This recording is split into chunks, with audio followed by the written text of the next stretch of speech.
Damai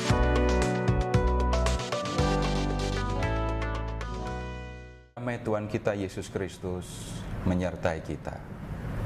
Saudara-saudara, kita sudah melihat latar belakang pewartaan Nabi Nahum. Nah, setelah melihat latar belakang pewartaannya, kita akan melihat apa yang disampaikan oleh Nahum. Dan kita akan melihat bagian demi bagian di dalam kitab ini yang bisa dikatakan mewakili keseluruhan isi nubuat Nahum. Kita akan lebih dulu melihat Nahum bab 1 dari ayat 2 sampai dengan 8. Sebelum kita membahas teks ini, kita perlu mengingat begini. Di zaman Perjanjian Lama, itu belum ada pemahaman, keyakinan tentang ketuhanan yang Maha Esa. Mereka percaya bahwa setiap bangsa punya ilah sendiri. Setiap bangsa bisa jadi tidak cuma punya satu ilah, tetapi banyak ilah. Misalnya, orang Tirus dan Sidon atau orang Kanaan pada umumnya itu menyembah dewa Baal dan Dewi Asyera. Penduduk Mesopotamia menyembah dewa Marduk dan Dewi Ishtar.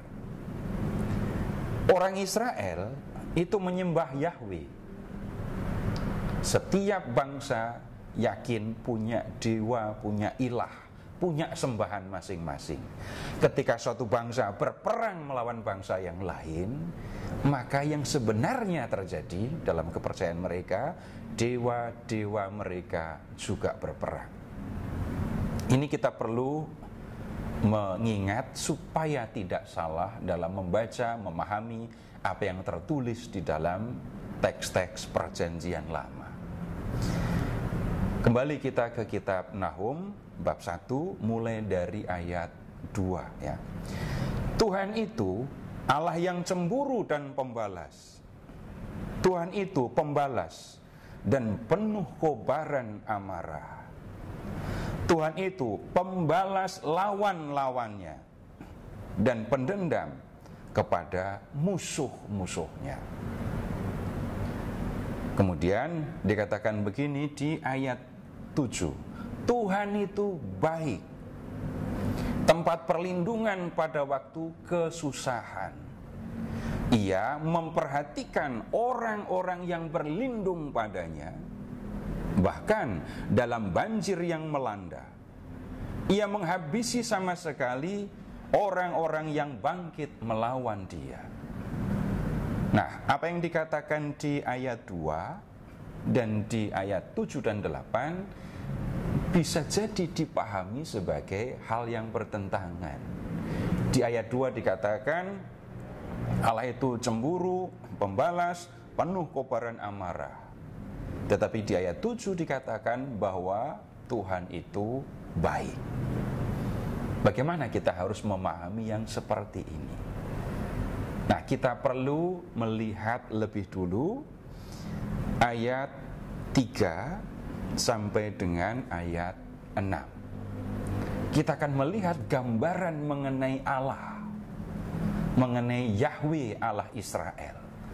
Sebagai catatan, kalau di dalam Perjanjian Lama kita menemukan Tuhan, huruf besar semua, itu kalau kita lihat di dalam teks Ibraninya, kita akan menemukan 4 huruf YHWH. Dan ini biasa dibaca dengan Yahweh. Dikatakan begini di ayat 3 sampai dengan 6. Yahweh itu panjang sabar dan besar kuasanya, tetapi sekali-kali ia tidak membebaskan orang bersalah dari hukuman. Perhatikan, Yahweh itu besar kuasanya. Lalu di kalimat berikutnya dikatakan, Yahweh berjalan dalam puting beliung dan badai, dan awan adalah debu di kakinya. Ia menghardik laut dan mengeringkannya. Segala sungai dibuatnya gersang. Basan dan Karmel menjadi tandus, dan kembang Libanon menjadi layu. Gunung-gunung berguncang di hadapannya, bukit-bukit mencair. Bumi terungkit dari hadapannya, dunia serta seluruh penduduknya. Siapa dapat berdiri menghadapi geramnya? Siapa tahan terhadap murkanya yang menyala-nyala? Luapan amarahnya seperti api, dan gunung-gunung batu roboh karena dia. Yang baru saja kita lihat ini tadi, ini adalah penggambaran secara puitis tentang kekuasaan Allah itu yang sudah disebut di ayat 3 tadi. Kalau dikatakan Yahweh berjalan dalam puting beliung dan badai, silahkan membayangkan tornado, angin yang begitu kuat yang bisa mengangkat pohon, rumah dan sebagainya. Yahweh ada di dalam badai dan dia tidak terangkat sama sekali. Ini menunjukkan Yahweh adalah Allah yang teguh. Kemudian dikatakan begini, ia menghardik laut dan mengeringkannya, segala sungai dibuatnya gersang. Kalau sampai Yahweh itu membentak laut, laut bisa menjadi kering, sungai-sungai menjadi gersang. Hanya dengan hardikan atau bentakan, Yahweh bisa mengeringkan laut dan sungai. Sekali lagi kita melihat bagaimana Nahum menggambarkan kekuasaan Allah. Kemudian di ayat 5 dikatakan begini, gunung-gunung berguncang di hadapannya dan bukit-bukit mencair, bumi terungkit di hadapannya, dunia serta seluruh penduduknya. Di hadapan Allah yang begitu dahsyat ini, lihat, gunung-gunung berguncang, bukit-bukit meleleh, bumi seperti terungkit, dan kemudian dunia serta penduduknya juga mengalami hal yang sama. Nah, di hadapan Tuhan, di hadapan Yahweh yang Maha Kuasa ini, tidak ada yang sanggup bertahan. Sekarang bayangkan Yahweh yang begitu dahsyat ini marah. Siapa tahan terhadap murkanya yang bernyala-nyala? Saudara-saudara, Allah Israel itu begitu berkuasa, begitu dahsyat, dia bisa melakukan apapun yang dikehendaki. Baik alam maupun manusia tidak berdaya di hadapannya. Sekarang Yahweh itu adalah Allah Israel. Kalau ada bangsa lain, ada kerajaan lain mengganggu orang Israel, memeranginya, mencelakainya, dia bertindak sebagai musuh Israel. Tapi begitu menjadi musuh Israel, sekaligus dia juga menjadi musuh Yahweh. Nah, apa yang akan dilakukan oleh Yahweh terhadap musuh-musuhnya? Kembali kita lihat di ayat 2. Yahweh itu Allah yang cemburu dan pembalas. Yahweh itu pembalas dan penuh kobaran amarah. Yahweh itu pembalas lawan-lawannya, pendendam kepada musuh-musuhnya. Jadi kalau ada bangsa lain, ada kerajaan yang mengganggu umatnya, Yahweh akan membalasnya. Apakah ini menunjukkan Yahweh itu Allah yang kejam? Tidak perlu dipahami dengan cara seperti itu. Dalam kehidupan manusia pada umumnya, kita akan menemukan hal yang kurang lebih sama. Bapak, Ibu, sebagai orang tua itu ya. Ketika anak bapak dan ibu yang masih kecil disakiti oleh orang lain, bagaimana reaksi bapak ibu? Apakah bapak ibu akan tenang diam saja? Enggak. Bapak ibu bisa jadi akan marah, dan kemudian dalam kemarahan itu bisa jadi akan mencari orang yang sudah menyakiti anaknya. Untuk apa? Membalas. Entah dengan kata-kata, entah dengan tindakan, entah dengan melaporkannya ke polisi. Dan tidak satu pun akan mengatakan bapak ibu adalah orang yang kejam. Nah, hal yang sama dilakukan oleh Yahweh Allah Israel. Yahweh itu Allah Israel, ketika umatnya disakiti maka Yahweh akan mengambil tindakan. Nah, tentang Niniwe, ini yang disampaikan oleh Nahum. Niniwe itu ibu kota Asyur, dan Asyur itu pernah menghancurkan kerajaan Israel. Kerajaan Israel itu berisi umat Yahweh, dan kemudian penduduk Israel diangkut ke pembuangan. Sesudah itu kerajaan Yehuda yang isinya juga umat Yahweh takluk kepada Asyur. Ketika melihat yang seperti itu, apakah Yahweh diam saja? Tidak. Yahweh melakukan pembalasan. Nah, pembalasan yang dimaksudkan di sini, kita lebih jauh perhatikan relasi orang tua dengan anak yang saya sebutkan tadi. Ketika seorang anak disakiti oleh orang lain, orang tuanya ikut sakit, itu tanda bahwa orang tua itu mengasihi anaknya, ikut merasakan ketika anaknya disakiti. Muncullah dari situ rasa marah dan dendam. Sekarang silahkan membayangkan kerajaan Asyur menyerbu Israel, membunuh banyak orang Israel, menjarah apa yang mereka miliki, lalu membuang mereka. Dan silahkan bayangkan perasaan Yahweh Allah mereka, ikut merasakan kesakitan, dan terdorong oleh rasa sakit itu Yahweh mengambil tindakan. Jadi kalau mendengar kata balas dendam, kita tidak perlu kemudian belajar, oh kalau begitu balas dendam itu benar, kalau begitu balas dendam itu diperbolehkan. Bukan. Tapi silahkan mengamati, di balik dendam itu ada sesuatu yang justru menunjukkan rasa kasih.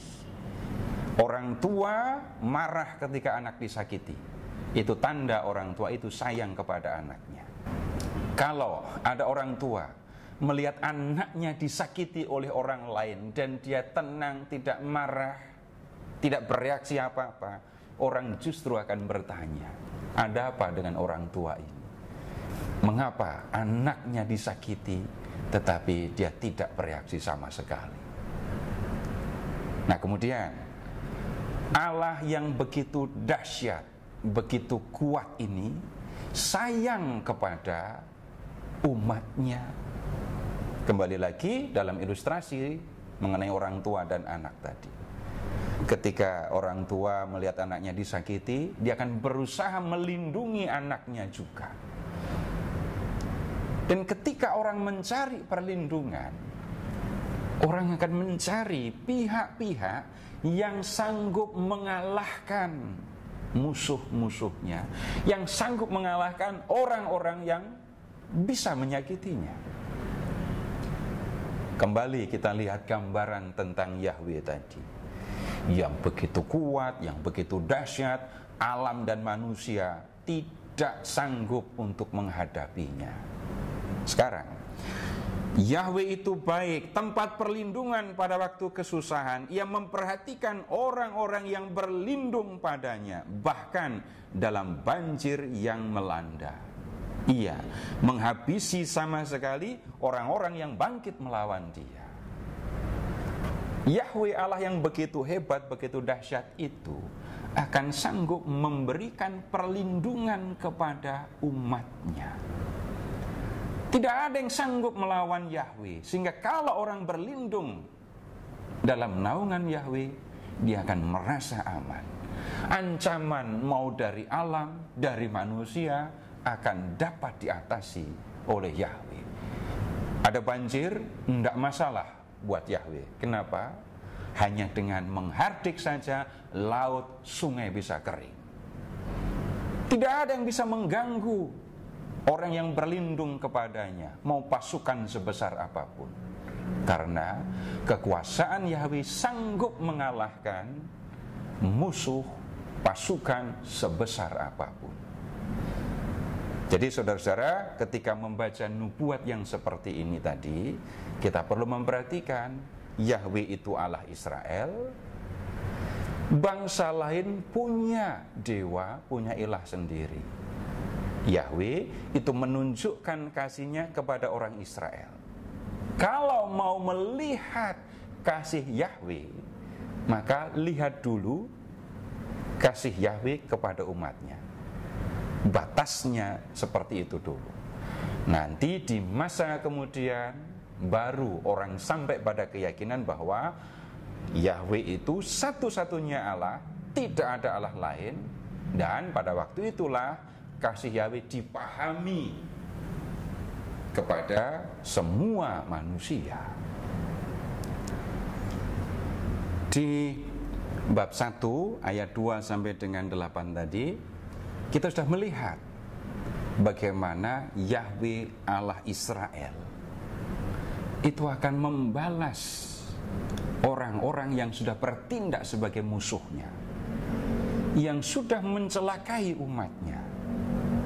Nah, apa yang dikatakan di bagian ini tadi itu berlaku untuk orang Niniwe, untuk kerajaan Asyur yang sudah mencelakai umat Israel. Dan kemudian saudara-saudara, di Nahum bab 2 ayat 3 sampai dengan bab 3 ayat 19, kita bisa melihat kehancuran Niniwe, keruntuhan kerajaan Asyur. Nah, 2 kali dikatakan begini di bab 2 ayat 13 dan di bab 3 ayat 5. Lihat, aku akan menjadi lawanmu, demikianlah firman Yahweh semesta alam. Aku akan membakar keretamu menjadi asap, dan pedang akan memakan habis singa-singa mudamu. Bab 3 ayat 5. Lihat, aku akan melawanmu, demikianlah firman Yahweh semesta alam. Yahweh akan bertindak sebagai musuh Asyur. Dan apa yang akan dilakukan oleh Yahweh? Sekali lagi, di bab 2 ayat 3 sampai dengan bab 3 ayat 19, ini digambarkan bagaimana kerajaan ini mengalami kehancuran. Nah, yang terjadi begini. Pasukan musuh akan menyerbu Asyur, menyerang ibu kota kerajaan. Kemudian yang akan terjadi, tentu saja pasukan Asyur akan keluar untuk menghadapi musuh.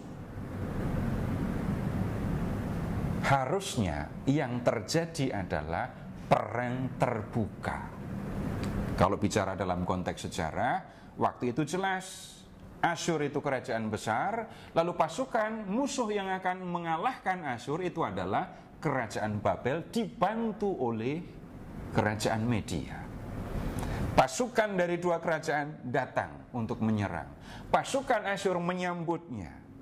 Tetapi yang kemudian terjadi, bab 2 ayat 4. Kereta melaju liar di jalan, saling berkejaran di lapangan, tampaknya seperti suluh, melesat seperti kilat. Inilah ya yang tampak ketika dua pasukan siap untuk berperang dan bahkan sudah mulai melakukan peperangan. Pasukan-pasukan istimewa diingatnya, namun mereka tersandung jatuh dalam gerak maju mereka. mereka lari bergegas ke arah tembok kotanya.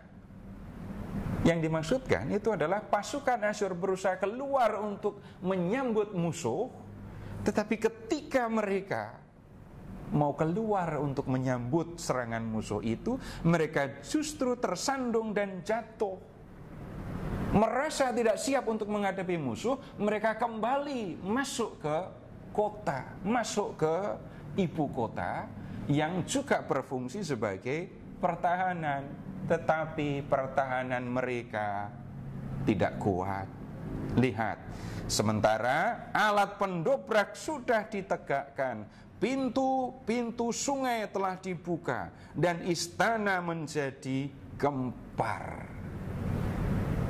Rupanya Niniwe itu dilindungi oleh parit besar sebesar sungai, dan kemudian ada jembatan yang berfungsi sekaligus sebagai pintu. Pasukan musuh sudah bisa menguasai sungai, sudah bisa menguasai pintu masuk ke dalam kota. Kemudian lihat juga pendobrak yang digunakan untuk menghancurkan pintu gerbang, yang digunakan untuk menghancurkan benteng sudah siap. Pasukan musuh sudah mengepung kota Niniwe dan kemudian mulai masuk. Apa yang kemudian terjadi? Di bab 2 ayat 8 dikatakan begini, Niniwe seperti kolam air dan airnya berlari keluar. Berhenti teriak orang, tetapi tidak ada yang berpaling. Penduduk Niniwe berusaha melarikan diri. Niniwe itu kota besar, penduduknya banyak, sehingga larinya penduduk meninggalkan kota itu digambarkan seperti kolam air yang airnya berlari keluar. Pasukan musuh masuk ke dalam kota. Kemudian lihat, jarahlah perak, jarahlah emas, sebab tidak habis-habisnya persediaan harta, kelimpahan segala barang berharga. Prajurit musuh masuk menjelajah kota dan menjarah barang-barang berharga. Kemudian istana menjadi gempar. Telah ditetapkan kota itu dilucuti, hamba-hambanya perempuan mengaduh seperti merpati sambil memukul-mukul dada. Kota Niniwe sudah dikuasai oleh musuh. Sekarang lihat bab 3 ayat 7. Semua yang melihat engkau akan lari meninggalkan engkau, serta berkata, Niniwe sudah hancur, siapa meratapi dia? Di manakah aku akan mencari pelipur lara baginya? Kerajaan besar itu hancur, kalah. Dan ini menjadi peristiwa yang sangat memalukan. Dalam kitab Nahum, hal ini, bahwa Niniwe dipermalukan ini ya, digambarkan dengan cara yang betul-betul menyakitkan. Di bab 3 ayat 5, aku akan menyingkap ujung bawah kainmu sampai ke mukamu, dan akan memperlihatkan auratmu kepada bangsa-bangsa dan aibmu kepada kerajaan-kerajaan. Saudara-saudara, ini yang kita lihat berkaitan dengan sikap Tuhan kepada Niniwe, kepada kerajaan Asyur yang pernah mengalahkan Israel. Nah, bagaimana pengaruh kehancuran Niniwe ini untuk orang Yehuda? Kita akan melihat dalam episode berikutnya.